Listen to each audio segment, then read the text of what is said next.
நான் முன்னாடி விலாக்லேயே ஷேர் பண்ணியிருப்பேன். அப்பா, அம்மா, தங்கச்சி எல்லாருமே பெங்களூர் வராங்கன்னா, அவங்க வந்து சேர்றதுக்கே நைட்டு 1 மணி ஆயிடுச்சுங்க. அன்னைக்கு ஃபுல் டே கொஞ்சம் சுத்தி பார்க்கலான்னு சொல்லிட்டு ஃபேமிலியோட கிளம்பிட்டோம். கிளம்பும்போதே மார்னிங் 10:30 ஆயிடுச்சுங்க. அன்னைக்கு சாட்டர்டேங்கிறனால ஆஸ் யூஷுவல் பெங்களூர்ல இருக்க டிராஃபிக் எல்லாம் சந்திச்சுட்டு தான் போற மாதிரி இருந்தது. நாங்க ஃபர்ஸ்ட் போன இடம் பார்த்தீங்கன்னா, முருகேஷ் பாளையால இருக்க சிவன் டெம்பிள் தாங்க போனோம். அந்த கோயில் இருக்க சிறப்பே பார்த்தீங்கன்னா, அங்க இருக்கிற சிவன் ஸ்டாச்சு தாங்க பெருசா பிரம்மாண்டமா இருக்கும். உள்ள போனதுமே ஒவ்வொருத்தருக்கும் கொஞ்சம் ருத்ராட்சமும் ஒரு கயிறும் கொடுப்பாங்கங்க.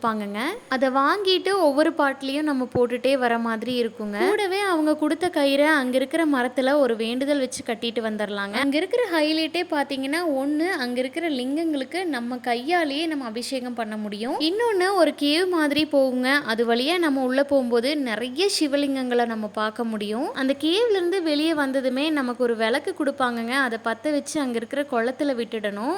கூடவே ஒரு கருப்பு துணியில நவதானியங்கள் போட்டு நம்ம கிட்ட கொடுப்பாங்க. அது நம்ம தலையில சுத்தி சனி பகவான்கிட்ட வைக்க சொல்லுவாங்க. நல்லபடியா சாமி தரிசனம் முடிச்சுட்டு அங்கிருந்து கிளம்புறக்கே மதியானம் ஆயிடுச்சுங்க. சரி, நாங்க தலப்பாக்கட்டி போய் சாப்பிடலான்னு பார்த்தோம். அங்க பயங்கர க்ரௌடா இருந்தது. ஸோ அது பக்கத்துல இருக்கிற ஒரு ரெஸ்டாரண்ட்ல சாப்பிட்டுட்டு அங்கிருந்து அப்படியே அக்வேரியம் கிளம்பிட்டோங்க. கிளைமேட் பத்தி சொல்லவே வேண்டாங்க. அன்னைக்கு ஃபுல் டே ட்ரிஸ்ல் ஆயிட்டே இருந்தது. வீட்டுக்கு வந்து சேரவும் 6:30 ஆயிடுச்சுங்க. வந்த உடனே ஸ்ட்ராங்கா டீ போட்டு குடிச்சாச்சு. என்னோட வீடியோஸ் உங்களுக்கு பிடிச்சிருந்தா லைக், கமெண்ட், சப்ஸ்கிரைப் பண்ணிடுங்க. நன்றி.